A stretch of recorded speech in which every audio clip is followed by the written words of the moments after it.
Tergiur dengan judi online, Niputu AS alias Ari tilep uang perusahaan tempatnya bekerja. Tak tanggung-tanggung, wanita yang berprofesi sebagai sales atau canvasser di Buleleng ini menggelapkan uang sampai 638 juta rupiah. Hal tersebut diketahui Ketut Mariane dari PT Komunika Mitra Perkasa, kemudian dilaporkan ke Polres Buleleng Rabu 15 Desember. Dalam rilis kasus yang digelar Selasa 28 Desember malam, Kapolres Buleleng AKBP Andrian Pramudianto memaparkan cara wanita yang beralamat di Banjar Dinas Batu Pulu, Desa Panji Anom, Kecamatan Sukesade ini mendapatkan uang perusahaan dengan mendatangi langsung server atau langganan pulsa Dragel Cell di Jalan Setiabudi, Kelurahan Banyuning Singaraja sebanyak 2 kali.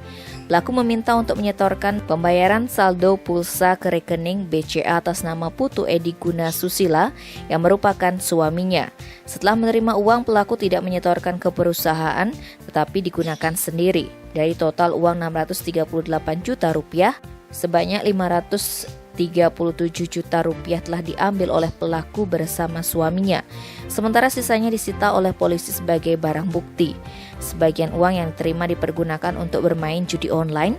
Akibat ulahnya, terduga pelaku disangkakan melakukan tindak pidana penggelapan dengan ancaman hukuman paling lama 5 tahun. Tim Bali Express melaporkan.